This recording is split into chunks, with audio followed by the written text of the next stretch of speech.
Yo, what's up guys? This is Bunny Muffins. I have the patch 10.8 tier list right here. I'm going to head on over to my website at bunnymuffins.lol, click the meta snapshot. We've got tons of changes in this snapshot because there are huge sorcerer buffs and they pretty much got buffed in 6 different ways. But surprisingly, sorcerers aren't even the best composition coming out of this patch. Dark stars are by far the best composition right now because the trait is very strong and each unit uses a different set of items. They have 3 options right now since Xerath got introduced to the game. Xerath is a 5-cost legendary unit. He is both a sorcerer and a dark star. But the carry units for Darkstar are Shaco, Jhin, and Xerath, so you now have one more option to go for, depending on if you hit Xerath or not. So that's why they're the strongest right now, and also another change here is that Zeke's Herald, very strong early game. If you get a belt and a sword early and you can't really build any other items, just build a Zeke's. You get 30% attack speed on 3 different characters, and guess what? In the beginning of the game, that's all you have, so you're going to be winning most of your games as long as you have 1 upgrade and maybe 1 synergy. So going into the summary for the tier list here, we have Dark Stars as the only composition in S tier, and I do this because they are by far the best composition. Perhaps they should be S+, and these comps should be S tier, but let's go into the A tier. We have Mech Infiltrators making a return there. They're still very strong, and they still could be played when contested, and they actually are a little stronger when contested now because a bunch of the changes from the patch were that the lower level Mech is now stronger, but the higher level Mech is now weaker. So if there's only 1 Mech player, you're going to be slightly weaker, and if there are multiple Mech players, as long as you hit 2 stars of all your Mechs, you'll be slightly stronger compared to before. Overall, Mech Infiltrators got nerfed a tiny bit, but as long as you get all the units, you're still going to be doing pretty fine. Cybernetics also got hit with a minor nerf, but they're still very strong. You just need to win streak a tiny bit harder right now. I played Cybernetics a bunch on this patch already, so have some of my friends, and we've all had good success on it. As long as you get the right items early, they're still one of the best comps in the game because they're flexible and you could play them when contested as well. Lastly, we have E-Girls. So E-Girls are the Star Guardian Sorcerer build. Since Sorcerers got a lot of buffs, of course they're going to be A tier now because they got buffed in so many ways. And now they could actually support more than 1 player. I played it a bunch yesterday and I got contested in 4 of my games and I did well in 3 of them. The only one I didn't do well in was when there are 3 different Star Guardian players. And whenever there's 3 people playing a comp, you can't really expect to do well. But yeah, this composition, it's pretty playable when it's contested now, unlike last patch. So going on to B tier, we have Kayle and Friends. This one's pretty much just like a Kayle Chrono build. It's still pretty good, but not as strong as it was last patch. I think the damage changes hurt Kayle a tiny bit because before Kayle would always 1v9 at the end of the round, and now she doesn't do as much damage because of the damage changes late game. Next up, we have Blaster Brawler. It's still a little lackluster, and especially with the emergence of all the Star Guardians and Syndras, Blaster Brawler becomes a little weaker because your Jinx ends up getting sniped a little too often. And lastly, we have Vanguard Sniper. I don't really know why you'd play Vanguard Sniper when Dark Stars exist. It's pretty much the same build. You need to rely on getting Jhin. And if you get Jhin, you might as well just be going Dark Stars instead of Vanguard Snipers. After that, we have Protector Mystic moving down to C tier. I feel like they're a little weak right now. Also, when there are so many Jhin players, Protectors are pretty weak against that, so that's why they dropped a little bit as well. Rebel's still weak. All these other ones are still pretty weak. Moving on to the meme tier, some of these might actually be stronger than C tier. For example, Bang Bros and Void Brawler, they're not good enough to be in B tier, but I don't think they're that trash quite yet. But these are all like the fun builds you guys can try out. You just need to be sure that you are the only person going for these compositions. So Bang Bros is the Master Yi and Yasuo composition, and Void Brawlers is the Vel'Koz carry one. We also have Space Pirates. They got a tiny buff because the item drop rate's a little higher now. I still don't think they're that strong. And lastly, we have Vanguard Mystics. This is another fun build if you want to try it out. But best builds right now are pretty much just these top ones. You want to be playing them as much as you can. So going on down here, we have the build for Dark Star Snipers. It's the same build as before because you don't actually need to hit Xerath. Xerath is kind of like a nice to have, and he's not even really that great of a unit without very good items. Very good items would revolve around having Quicksilver Sash, which I lay out over here, and then pretty much just anything else put on him. You get him too late, so you can't really build items relying on getting Xerath. You might as well just itemize your Shaco and Jhin to be sure that you have enough health to even hit Xerath.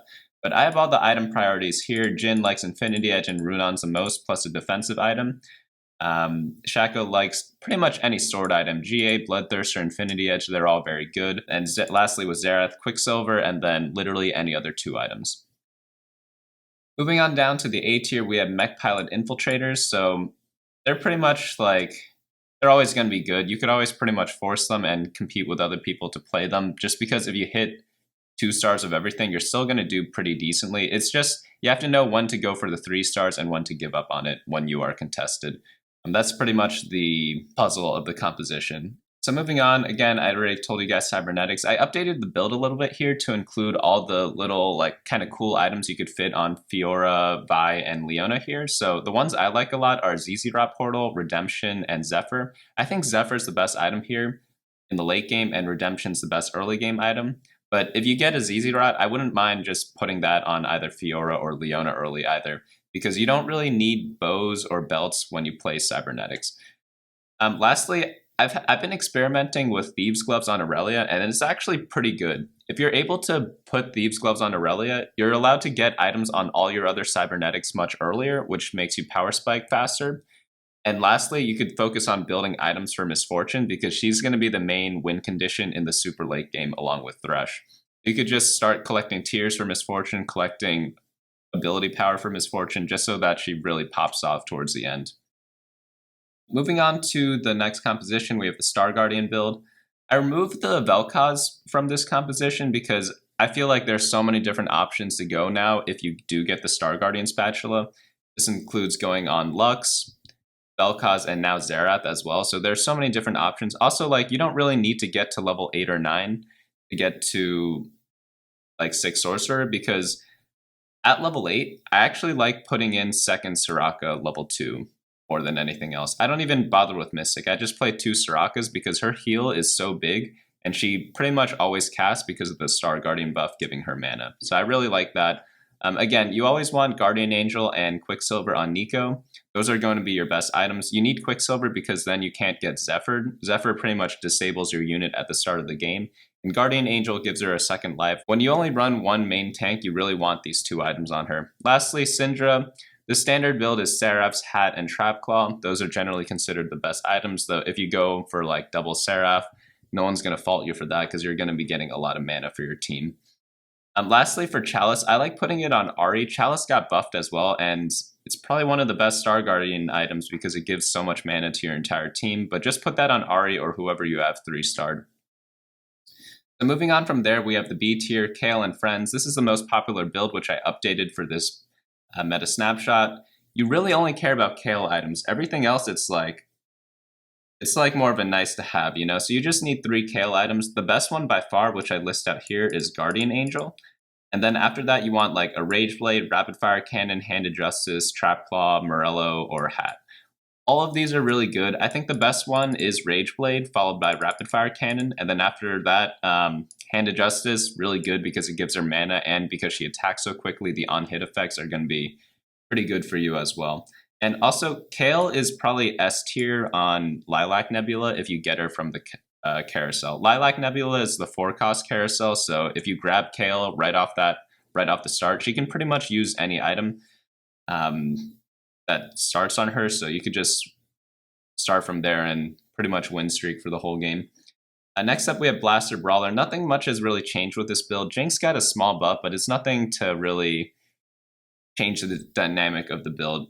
Again, you just want a red buff, a couple Giant Slayers on Jinx, and maybe like a Guardian Angel on Jinx. Guardian Angel, very strong right now because it's good against Syndra and good against all the assassins. Lastly, we have Vanguard Sniper, but like, don't bother playing this unless you get it for free, because if you're going for any type of Jhin build, just go Darkstar. It's the best right now. We have some of the C tier comps here. I'm not going to go over them because they're frankly not very strong, so you don't really want to be playing them, but I will go over 2 of the meme tiers. Squid, Void, Brawler. Nothing much has changed here, but if you get 3-star Vel'Koz and 3-star Cho'Gath, you're going to be doing well that game. You might not win, but you'll at least get top 4, and this composition isn't really contested that much, which is why you're able to find 3-star Vel'Koz and Cho'Gath in a lot of your games. Next up, we have the Master Yi and Yasuo carry. This build is so inconsistent because if you do ever get contested, someone has to switch out of the composition, and you're just going to be behind everyone else. who's been building their composition from the start of the game. So that's why I don't really recommend this build. But if you like this build a lot, go ahead and try it. Go ahead and keep playing it because it's still playable, but I just don't recommend it at all. Now let's move down to the items. I changed the item priority a tiny bit. I think Chain Vest and Sword are still the best, but I think Chain is by far the best now because I really like Bramble Vest for win streaking early game. Sword is still very good, and now they have a new item you could build on them, which is Zeke's Herald, which is super strong early game, as I stated before. I love building it and just win streaking for the entirety of Stage 2. Next up, we have Tier because Star Guardians are very strong right now, and then after that, it kind of fizzles off. These are the main 3 that you want to be looking for. For the 4-cost Carousel, I updated it a tiny bit. I think Kayle is the best champion now because, again, she could use any item. Aurelia, like, she needs kind of specific items. So if you get like a belt or Negatron on Aurelia, you're really not that happy. But Kayle can literally use anything, which is why I think she is the best. Also, since early game damage is so low, she is always going to get her ultimate off and get a lot of damage through that as well. Next up on the item quadrant, I moved Zeke's Herald up a lot, I moved Trapclaw up a lot, I moved Bramble and Seraph's up a tiny bit. That's pretty much like the summary of the changes here. I think these items are all very strong. Again, you want to be building items on the top right quadrant, avoid the ones on the bottom left. And the ones on the top left and bottom right, those are more like, the ones on the bottom right are more, you could kind of build them on anyone or on any composition, but they're not going to be that strong. And the top left is, these items are very strong when they're put on the correct characters. But yeah, that's pretty much it for the patch. If you want to check out how I make this tier list, go ahead and read the methodology down here. Again, this is at bunnymuffins.lol/meta. I'm going to be streaming all weekend as well, so I really hope to see you guys there at twitch.tv/bunnymuffinslol. As a follow-up to one of my articles that I recently wrote about players who only play one composition, I'm going to be running an experiment of my own by only playing Star Guardians for the entire patch and see how that affects my rating. So I hope to see you guys there. As usual, hit the like button if you enjoyed this video, hit the dislike button if you didn't.